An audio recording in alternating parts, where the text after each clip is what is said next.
Well, how about that bass? Hey, Mm, hey, hey, everybody! Hey, what's up? everybody. It's What's up? Doctor Rip and the troglodyte twins. Wow. No, hey guys. What's up? Uh, it's Tripper. We got Frosty. We got Whiskey. That's Bajan, Brennan, and Ruben. For any of you who aren't in the know, and we are playing some D&D on our new regular D&D day. Yeah. Yep. Role playing day. Saturday. I should feel say. better about it Yeah. being Saturday, to be honest. Yeah, it's nice. It always felt like a weekend activity for me that should have been on the weekend, but it wasn't for some reason. So it was like, this is Monday. This is work. What is this? What's Right? happening Now right it's, now? it's on Saturday. So. Where am I? Who are these people? Like Yeah. this is Hello? this is the relax. This is the relax time. But yeah, for everyone wondering, today we have finished with our Cold Spout Caverns game. That was, I think, last week or the week before. But now we are going to be starting on some new stuff. We obviously have our big, epic role-playing project that we've given little tidbits about, both on me and Frosty's stream as well as this one. However, today and in the coming weeks, we're going to be doing little one-shots, adventures that are going to include Brennan, sometimes Ruben, and then some other of our friends, perhaps even. Yep, and So, that doesn't should be always cool. mean that it'll be Bajan or Taripper running it. It'll be me certain times, or maybe Whiskey, maybe some of our friends. Who knows? It'll be a lot of stuff. Whiskey, you Woot. fucking weirdo. What are you doing in the What are you doing? I'm just listening. I'm just enjoying. You know. Yeah. Nice. Well, Kaiser said, I didn't know that dye hair goal applied to you too. You know, I'm the prototype. I went there He's and the got it done prototype. so that I could tell these guys, fucking don't do it. You know. Don't do it. Yeah. exactly. Just take the money and Uh-huh. run. Yeah, just We're take the replacing money. Just do a different goal. Just play like the agony again or something. Yeah, No, yeah. we're gonna donate all the money to the National Anti-Semitism Association. Nice. Good. I think that's a fair. Dear God, I Yeah. hope that's not a thing. I feel like half of the world's in agreement to that goal, so it should be good. Yeah. That would be fucking terrible. Also, nice green screen, Frosty. Sick. Thanks, man. I have one too. It's just not Thanks, behind man. me. Come on. Yeah, you didn't set it up. I made mine look all nice. Mine's all Yeah. set up and nice. It's fine. I don't feel bad about it. to I've be been honest. kicking ass on this whole setup thing, man. I got the lights. I got the green screen. I got lights. Lights. Got a Bacon. desk. Yeah, I got Bacon. everything. Still, Bacon. there's so I don't know if Tripper, you want to explain Yes. what's going to be going on today, because this isn't Um, our usual scheduled course. programming. Yeah, I will absolutely. However, first, I think as per usual, I think we should talk about our weeks a little bit because it's been a long time. It's been 2 weeks actually, and I think one of That's you, very right. I mean, both of you have a bit of a change of scene going on. Yeah. So you guys, I think, should talk about that a little bit. Do it. Well, One my of- last 2 weeks have been you interesting. I went to go. Well, first off, this happened, and then I went to uni. So there has been a significant change of pace for me. As you can see, I'm currently in a new room. This is actually a girls' room, or was last year. So it's got like a bunch of Like I said, it just makes you look leftovers. wealthy. It makes Because me you got look all the rich. black and stuff. Yeah, it makes you look wealthy, especially with the hair and stuff. I'm just like, you Targaryen fucking You wealthy piece of shit. Targaryen piece of shit. Yeah, Yeah, exactly. yeah. But other than that, He looks I haven't Targaryen, really- though, doesn't he? He looks like a Targaryen. It's amazing. Oh my God, yeah. That's why he changed his Discord picture recently, guys, and I hadn't realized why. I've known he bleached his hair for a while, and I was like, well, okay, but how does that have to do with... Oh! It connects. I think it looks good on you, though, with the glasses. I appreciate My girlfriend it, my agrees. man. Yeah, my girlfriend agrees. She's like, oh, it looks good on him.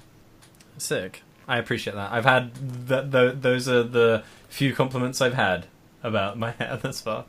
Nice. Um, And your dad was like, you're a gay. Get out You're of my one of the house." homosexuals. Get a Yeah. university. Yeah, exactly. No. My dad's a pretty chill guy, actually. To be fair. Nice. Um, It's always nice, actually. So yeah, that's been my week. My 2 weeks. I got a work experience, which is kind of cool. I'm going to be working at a web company here for a couple of Nice. weeks, so that's pretty sick. Nice. Very sick. But yeah, that's me. So what have you been up to, Mr. Frostleby? Also moved to new place, got my whole setup all set up. I mean, it was one of those things where it was like when I first got here, I didn't have any furniture because I gave away all my furniture just because I couldn't move it. And then I got here and I was like, I need a desk. And I literally walked down the road and there was a desk, like in a stone's throw of the house that I'm staying at. I was like, what the fuck? And it was way nicer than my old desk, even though it's a beat up piece of shit. It's just been used, but it is a nice desk. So I was like, sweet, dude. So I grabbed that, moved it in, got myself the green screen, got all this stuff set up, and now I have better internet. So I started yesterday by streaming XCOM and stuff like that. So I'm going to be doing a lot of solo streams, probably for a little while. But it was good. It was nice. It was a very fun boy. Very nice. It was a very fun boy. Yeah, Midge was just panicking in the Twitch chat. I think his mod thing has been revoked, but it's all right, Midge. It's just because it's on Loading Dice, and you have an ad mod on Loading Dice. It's just on Throper Stream, I think. Yeah, that's why. Yeah, nothing's been taken away from you. You're okay. Yeet. Yeah. So Tripper, how have your 2 weeks been? I know you haven't moved or anything, so basically just inferior to me and Frosty, but nothing. I've done absolutely nothing compared to you guys. Honestly, I really haven't done all that much the past 2 weeks. There has been the occasional D&D game, one of which is ran by you, in fact, Rubles. And Ruben's running Curse of Strahd for me, running a couple of our friends. Best game. Best game. Best game. It only needs only one thing needs to be said about it. The first nearest death we've had. Yep. There it is. He knows exactly what I'm talking about. Oh god, it's so good. Yeah. The first nearest death we had in Strahd was to a broom. Yeah. The second killed one of our party members. was to Bajan. And the third was to Bajan. This is all the same person, also. This is all the same person. Because Bajan rolled 2 nat 1s in a row in 2 separate fights. And kept hitting an ally by accident because that was the only natural thing. Like, an ally was being swarmed by centipedes, and Bajan's character was trying to hit the centipedes with a great axe, which is the best solution, and kept hitting the ally. So bad. Solution. But you just got called out, Bajan. You hear that, folks? When Tripper's too busy to stream, he's actually doing nothing. Yeah. No, I mean, I consider my schoolwork doing nothing because it's like, it's just time consuming more than anything else. So go figure. But it's something that needs to be done. Tragically. Yeah, dude. No, it should be. Should be a good fun. But yeah, should be good today. This is actually this is the first time for anyone watching in, like 6 months now that we've come back. The rostrum. Yeah. I'll switch over to the battle grid. People can see the beautiful map here. Yeah. Hand over the map. The cool thing We've about got this... work up here, god damn it. Beautiful. I know that it's cool for you to go back, to this, but the reason this is cool for me is that this is my first, is my first character that I ever played, and my first game I ever played in. Yeah. And I still think he's one of my more memorable characters, just because he was such a bad man. Yeah. This is also like the first game where I properly met Brennan and sort of properly met Bajan. Like, got to know Bajan at least. Yeah. Yeah. Yeah. Yeah. This is a world entirely of my own design. It's completely homebrew. There is so much stuff to be found in this world. I'm doing a slow pan down the map right now. Yeah, do it. Yeah, we're going to be looking at just a microcosm. Very small section. Dude, the most important part, though. Are you serious? Yeah, the Nazis. The Romans, sort of, is what I would describe them. I guess the fact that they're German in basically like theme makes them more Nazis in my mind, but Romans makes a lot more sense in terms of like what they actually are. Infrastructure, yeah, pretty much. They also neighbor the Greeks, which is kind of funny. Yeah. But, gosh. Yeah. I love this place. I know. It's great. It's a great it's beautiful place. It's our homeland. We're back. Finally. Yeah. We're home. We're home, man. It's been so long. Jeez, man. We made it home. So, should I show off the characters, or should that wait? Please. No, please. So currently, guys, for everyone watching, we are going to be looking at 2 characters in this game. I've played with many, many characters in this world. In fact, I don't think I've ever played with a single character more than once in more than one campaign. So this is going to be actually kind of a break in the mold, which is cool. But we are looking at 2 characters, Ruben and Brennan's characters in the last campaign I ran in this world, and each of you can go ahead and introduce your characters just in terms of just surface level stuff. So names, vaguely what you do. I think they'll figure out the rest as we get into the action, but I want them to have some background. Do this alphabetically, so Brennan. Sure.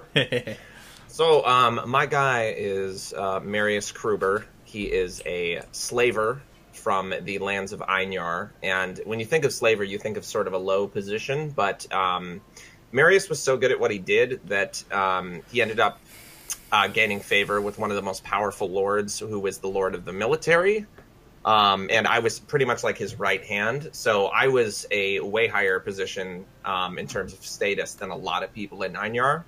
And my guy was known for going across Rostrum to the place called the Consuming Sands, which is a very long trek from Einar. And it's a really, really dangerous area. And I would go and I would conquer villages and fight armies and stuff and take, able-bodied men and women from them and get slave trains and bring them back to Einar, which is one of Einar's best ways of making money is their slave trade, because there's a huge slave trade in Einar. So my guy was a very, very well-known, very well-respected, and very feared slaver, just because he is what he lacks in martial prowess in terms of mechanically, he wouldn't be able to stack up to somebody like Ruben's character. He makes up for in cruelty and being sort of ingenious in his own way and how he gets things done. So he's just a very, very, very scary mental and pain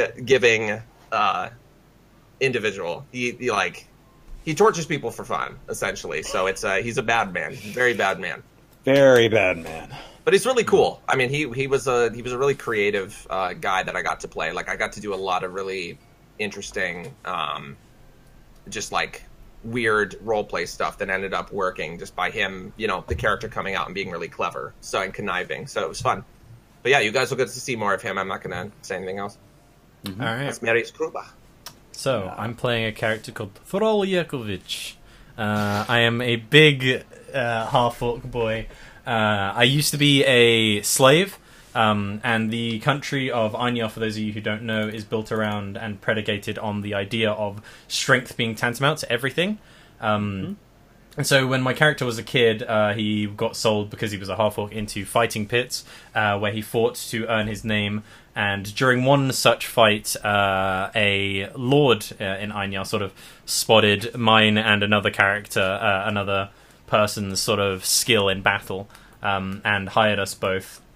As I grew up with him and had the Lord, who is one of the most powerful martial champions in Anya, training me how to fight, I grew stronger and stronger. Before the person who my Lord picked me up with betrayed me and the Lord and ran away, essentially, from Einar to a different country. I went out on a pilgrimage to essentially hunt him down, which we successfully did during the campaign after maybe 15 or so sessions, something like that. Which was cool. Yeah. But yeah, that was very cool. Along the way, I kept getting stronger and stronger, and the thing about Einar is a lot of the other nations sort of hate it. And so we'll start a fight just because you're Ainari. But my character sort of boasts the fact that he's Ainari to lure these people in for the fights. To elicit fights. Yes, so that he can sort of get his strength. But yeah, me and Marius worked our way around. Me being this sort of immense martial fighter, and Marius being the sort of brains of the operation. With a group of varying party members, we worked our way around from the Riverlands down into the Corinthian Republic, and then back round to Anya, which is where we spent roughly the last year-ish getting ready for our main operation. Your main operation, yes.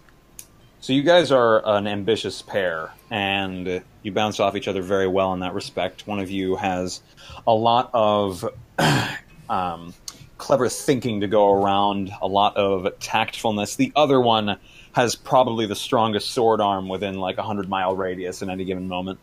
So, go figure. I should say axe arm. Variety of weapon arm. Come on. How many weapons do you have? Let's go through. We've got 1, 2, 3, 4, 5, 6, 7, 8. And if you count shield bash as one, which you shouldn't, then 9. Okay. But I have 8. So he has a crazy. Oh wait, I have 3 harpoons as well.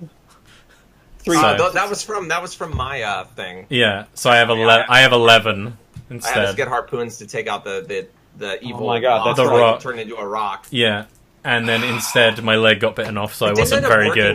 It didn't end up working out. And if we weren't under time constraints, I would have gotten a ballista and carted it up and shot it with a ballista and then harpooned it. The whole point wasn't to kill it; it was to keep it from flying away. Oh, there are also some cool items that you should probably get acquainted with because they're moderately integral to the character. So this is my big axe here. Just briefly show you that. That's my picture of it. And then Frosty has this, which is essentially a sort of arm bracer type thing, assess this, which you can use to inflict extreme sort of psychic pain on people when he's torturing them. The thing that's scary about it, though, is that it also induces constant excruciating pain to the wearer. But Marius is so accustomed to it that it doesn't bother him. So he can be in court and sit there and be as cool as a cucumber, but he's in intense pain. So he has no issue, doling that pain to others. He has no sympathy for them because he's always in pain. Yeah, when he's wearing his armor. So yeah. I think that's me and Frosty's characters pretty good and acquainted. The last year, I've been training with fire giants who we met on the way. I basically sort of bribed/bullied them into helping me become stronger and get better at sort of crafting weapons, since my character has sort of a penchant for smithing and fine weaponry. And Marius has been slowly planting seeds of sort of political power and such in around Einjar. Yeah, I'm doing my own little shindig. Yeah.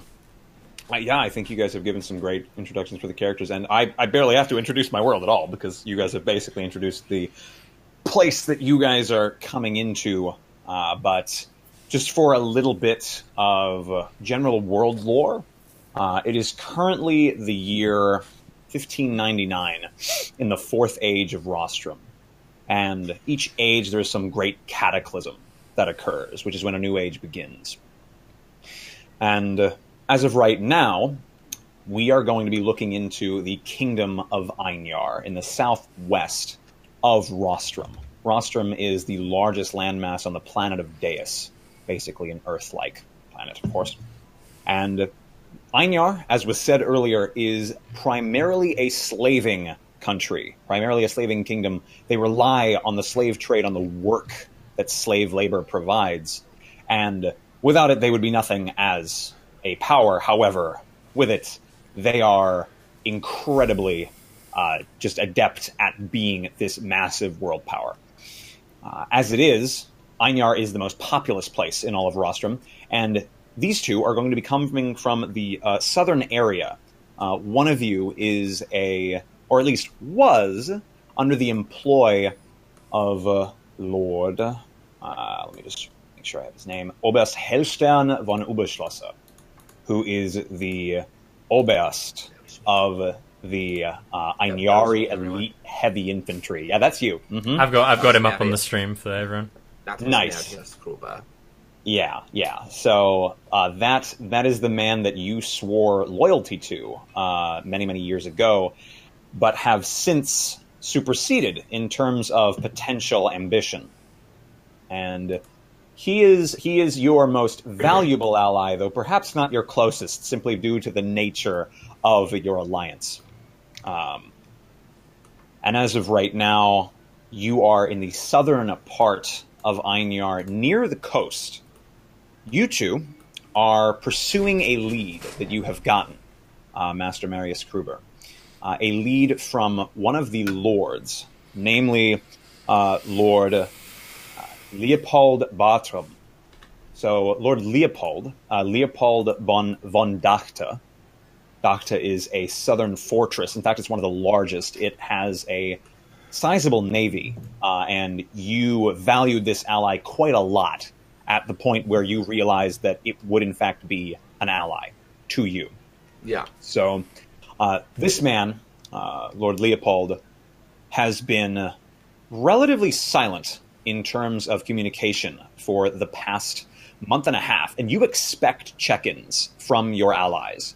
You keep this alliance on a very tight ship, because you know the slightest break, the slightest bend could mean utter destruction in the framework you've worked so hard to build the past 6 months. So, right now, following this lead, the two of you are in the village of Reden, directly north of Dachte. You guys have been traveling for a couple days now. You had your reunion, as you have been apart for about 6 months. You had your very quick reunion, not able to perhaps get out as much as you wanted to each other, not have a good old-fashioned Ainari fight for a while. But as of right now, the travel, just the open Ainari road, has to do. And as it is, you've been off the road for a couple hours prior, and pursuing something of a, let's say, leech in the village of Reden. You've been hearing talk of the villages on the road, namely of Emissen, that something is going on at the castle of Dachte. And as a result, the servants of the Lord there have kind of gone into a bit of open rebellion, in fact. And I say only a bit of because it's incredibly difficult to sustain an open rebellion in Ainjar because people will just eat you up. However, as it is, the Ainari warriors to the south are incredibly powerful fighters and are very difficult to match. But the two of you are not without your fair share of combat and war medals. And we're going to come in on the village of Reden. Specifically, a small portion of the village on a raised hilly area, seemingly a series of houses slightly larger than the ones down below that seem to be rife with slaves toiling and middle-class members moseying them about their day. The two of you are amongst this hilltop area and these houses. As we come into these houses, we see that there seems to have been some manner of scuffle outside the front. There are a few figures, but we don't get a very good look at them. We find ourselves going in through the back window of one of the largest houses amongst the bunch of maybe 5 various ones. This seems to be some kind of estate.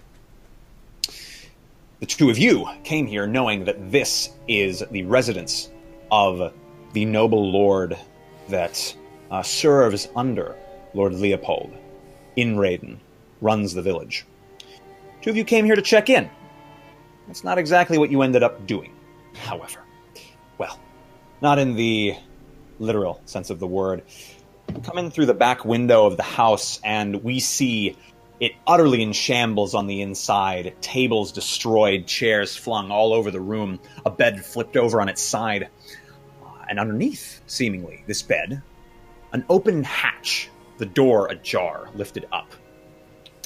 We come down through this hatch, down a small ladder that leads maybe 5-10 feet underground, into seemingly some manner of basement, though it appears to have been set up as a kind of safe room.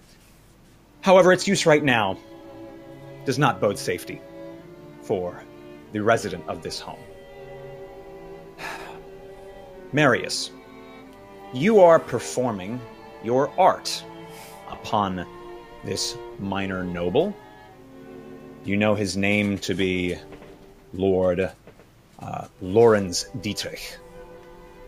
And he is being difficult, much as his men were, above. But like his men, he has been subdued, though far less violently, and is now residing tied up to a table. He is at your whim.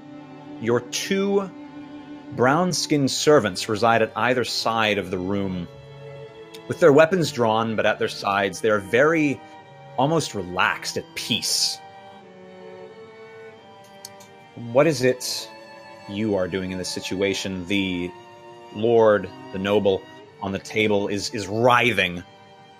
You've put basically a gag around his mouth because you've been, as I said, performing your art. Tell me what this looks like. So, what we have, what we can see is that I'm standing behind this guy, and you can see him. He's got his arms put out in sort of a, he's like, it seems like he's on a some sort of a cross, but it's in an X, and he's bound so that he's forced to stand.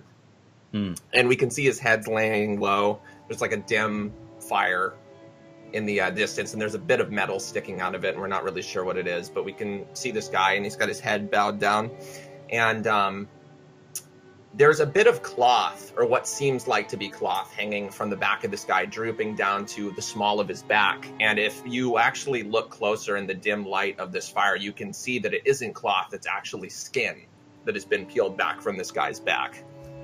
And it's just exposed, the inner epidermis and muscle exposed to this guy's entire back. And if you look closer, there's also bits of the back of the bicep and things like that that are also peeled back. And there's just different parts that are being peeled back in different places. Yeah. There's a stench of human flesh, but it doesn't bother anyone in the room. Yeah. And Marius would be sitting there with, with his armor on, bead of sweat dripping down his face, and just with a small knife that you wouldn't think of to use more than just to eat an apple with. But it just is very incredibly small and incredibly sharp. And I'm just grinding it on a stone. Really, really exaggerated and loudly so he can hear that it's ready for another use. Yeah. On one side of the room, one of your I hesitate to call them guards, one of your soldiers, you hear it as a glaive stabs into a bodyguard's corpse. Seemingly it was writhing a little bit more. No more movement, no more sound, other than just this constant of this man on the table.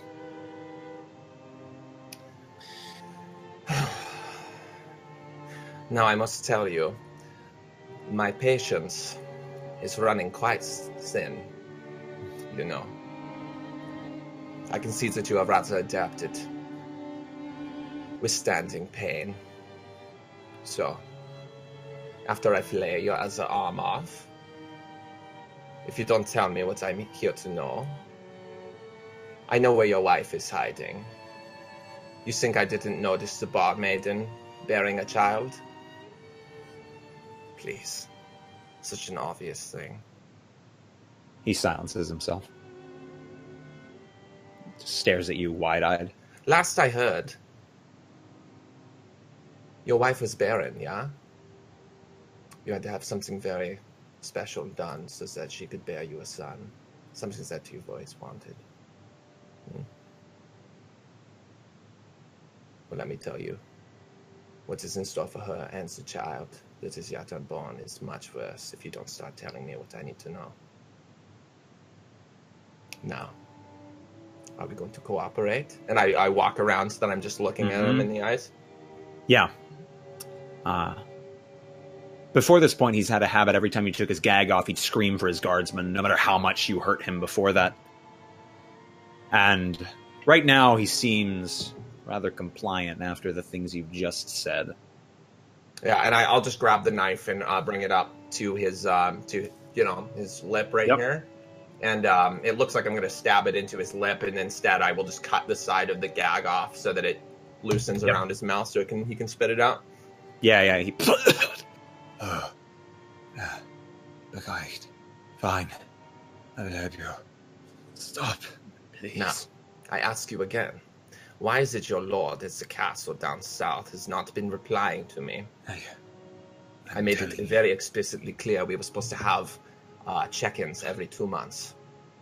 Or something bad would happen, yeah? That again. I told you already. We don't know anything. You are a lying dog. And I'll grab him by the hand with the hand that has the cestus on it. I'll grab him by the neck. You are a lying dog.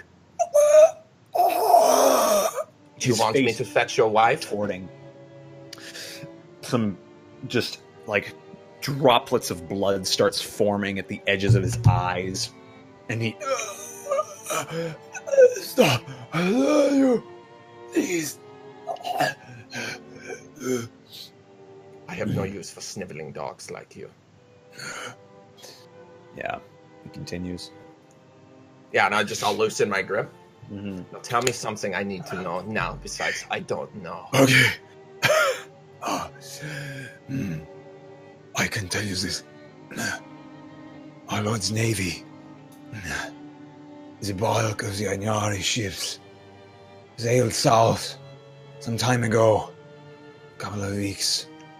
He also he had many slaves taken to his castle.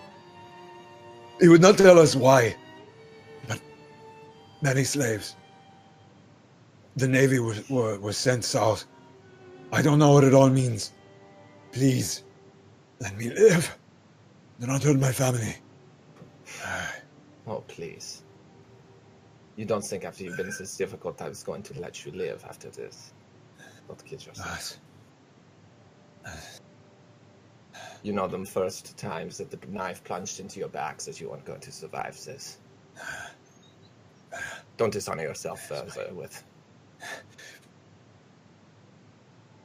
Oh my God. Help me!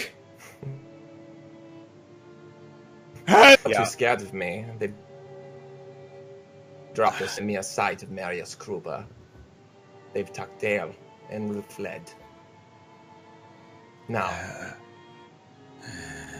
I will release you from your pain. I know that in the back of your mind, even though you don't know it, you've been begging for death to come and take you from me. And I shall allow it. And I'll just sort of back up from him.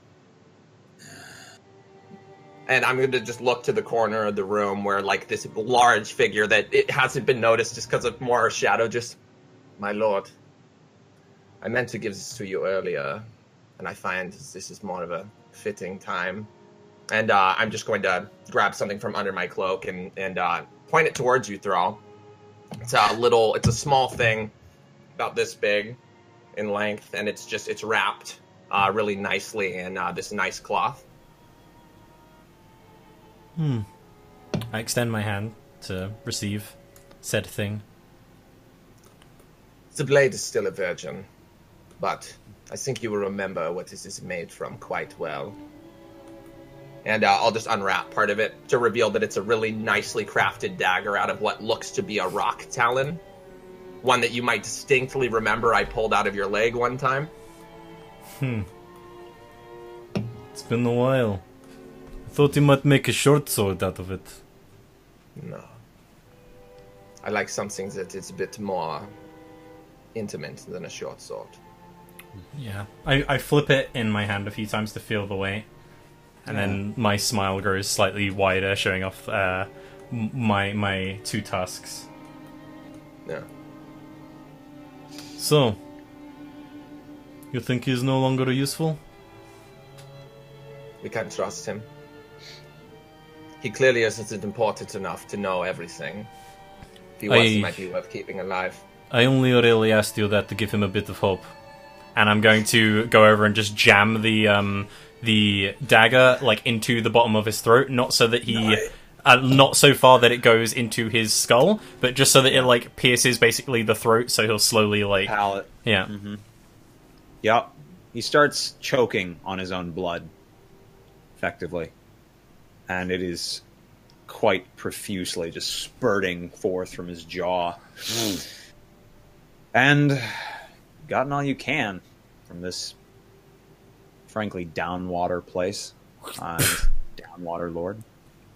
Weak blood like this reminds me of the reason we set out on this mission. Yeah. It's just a shame that bloodlines sometimes oversee strength in this country. something we should overturn, obviously. Just sort of just give you a slight bow. Something we will overturn. Yeah. Well, this news of the slaves is a bit troublesome. I doubt that they would use them as some sort of army to combat us, so I suspect some sort of dark magic. Things that you and I have seen before. It's the only other use I could see for slaves. Everybody's been preparing for something. Yeah. I like it. The high tension. It's good to have you back. I'm just gonna give you a solid pat on the shoulder. Yeah. I nod and I'm gonna start leaving the room. See if I can go, see if I can go find any other fighters who are still have any sort of hint of loyalty to their lord. Mm-hmm. I turn around, not. Oh, I'll grab. I'll turn around. Sorry, I'll grab the rock dagger as well. I won't leave that in the game. Yep. That's a good present. Yeah. So I'll turn around and just side look at the two, my two henchmen, and just. I want you to grab him and his guards. I want you to hang them from the post that leads into the city here. I want everyone to know as it enters this town who now has control of it. And what happens to you if you're loyal to weak lords? Go. Yeah, there is a synchronous movement of feet as not a word is exchanged. They simply bid your will done. These two brown-skinned man and woman begin gathering up the bodies. The man hefting one upon either shoulder. The woman hefting the man's body over her back. And you all make your way up the ladder. Thrall first, of course. And Thrall, as you walk outside ahead of the others, you get a glimpse at your handiwork. You were the first to get to the estates in the investigation of this village. And, well, let's just say that the personal guard of this lord were quite extravagant, but only in their decoration, not in their martial prowess. 6 utterly broken physically bodies lay before the home, one nearly cloven in 2 by your immense great axe. You remember it well. It was but an hour ago. Yeah, I don't even regard them as I walk past if they were sort of more bark than their bite. I just walk straight past. I'm looking around. Do I see anybody who's still in armor / around the place? So, you're kind of just surveying the estate. You guys have seen to it that everyone has either fled or been cut down. Mm-hmm. However, you notice that there is sort of a disturbance of sorts that seems to be moving throughout the village of Reden. And you can't exactly tell what it is, but you know it's getting closer to the estate you guys are on. And you're all outside of the main home on the estate at this point. Your 2 henchmen have come out with the corpses, as well as both of yourselves have left. Marius, something's coming. Yeah, and I'll just look at him I just walk outside of the front door, and I'll put my hand up on one of the main arch beams. Just, I'd very much like to own a place like this someday. No matter. And I'll grab one of the torches from our nearby guards and just heft it into the room, into the main entryway. Yep. And I'll just start walking towards Thrall. Yeah. The wood seems very nice in quality. It seems to be very well crafted. It burns just the same. Catches lights. You see the inside start to burst into flame here and there. This place will be gone in a matter of hours. I would have offered it to you as a place for you to stay as a night, but I know you would decline.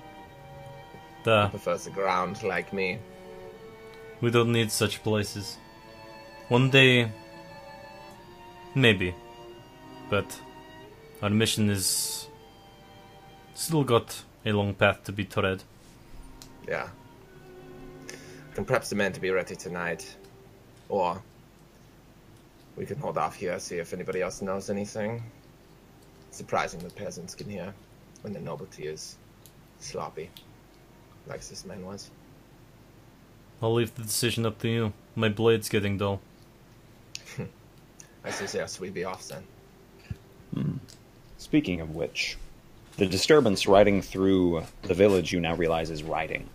It is a set of horses and riders atop them. Riders wearing very distinct, very thick plate armor, seated all on 4 dark mares. One at the head, not amongst those, seems to be wearing somewhat ornate armor. Is Massive. it Centurion armor? No.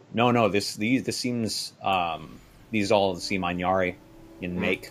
All of the 4 men with plate armor seems very, I should say, utilitarian. There's no iron wasted, which almost makes it seem more intimidating to those who aren't familiar with it, because it's just this thick iron, just basically hide that covers you. And they are approaching. You know they're approaching the hilltop estate as they start riding up the very sort of medium-sized ramp that leads up there, all on horseback. Eventually they get up there, and the lead, as you guys are starting to formally sort of exit the estate proper,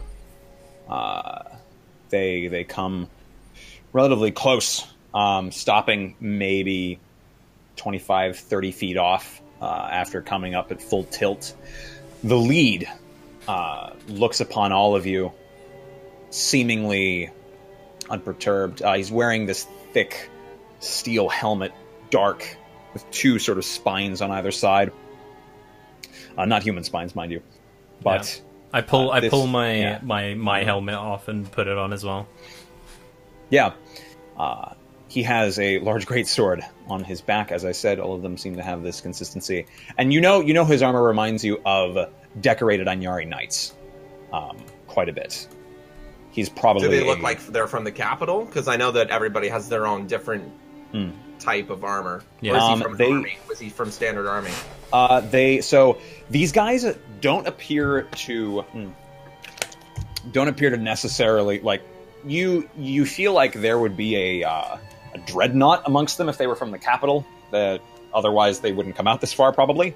However, the guy up front is not a dreadnought. For anyone curious, you two would know this, of course. The dreadnoughts are a very special martial and magical order that serves the Lord of all of Ainyar, and only him. But this is not that. Those 4 men, they are wearing sort of the standard issue Anyari Elite Heavy Cell Infantry armor. Okay.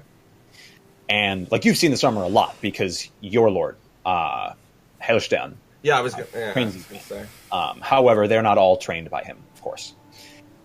And yeah, this pentacle comes up the ramp, and they all dismount their horses, and almost instantly and seemingly organically create a chevron of men. And the lead just puts one hand on a greatsword on his back and looks at you, Thrall, and then the rest of you, and then the bodies all behind you, and the bodies your 2 henchmen are carrying, and he says, Vasislos, what have you done here? What is this? We removed an infected limb before it spread. You have slain a lord of Ainyar. This is unacceptable. You must be killed where you stand. Perhaps. Dogs. Yeah, I'll just stand there and just... Perhaps you should remove your helmet so that we may know you before you die. So that you may know the face of death, I suppose. He removes his helmet. This man's face is not an old one, but very scar-laden. He's got a very pointed expression. If you could imagine sort of the perfect Aryan face. This is it. Blonde hair, blue eyes, young expression, very tall in stature, large in his build. And he just tosses his helm to the side. He's like, I'm going to enjoy this. he fully draws his great sword. All the men behind him do the same. Yeah, I just sort of like I'll just sort of back up to like join ranks with Thrall because I know he likes getting in first, so I'll just I just back up. Yeah. Yeah. I'm going to wait until the guy's within 30 feet of me. He is indeed. Okay, cool. Yeah. Yeah. He's ready for battle, but yeah, what's up? I put my helmet on, right? Sure. Then I am going to use a bonus action to expend one of the charges from my helmet to cast Compel Duel on him. Ha ha ha. Hell yeah. For anyone curious, you should. Yeah. So I basically I have this helmet with these horrible horns. I'll show you guys in. Show it. Mm-hmm. Yeah. I'll show you on the stream. I need to switch the overlay, which is why it's just taking me a moment there. So it's called the Warbringer here. And it has 3 charges I can use per day. One of them I am using now to compel a duel on this guy. So basically what I do is I pull my great axe off my back and blood starts seeping from the very metal itself of the blades of it.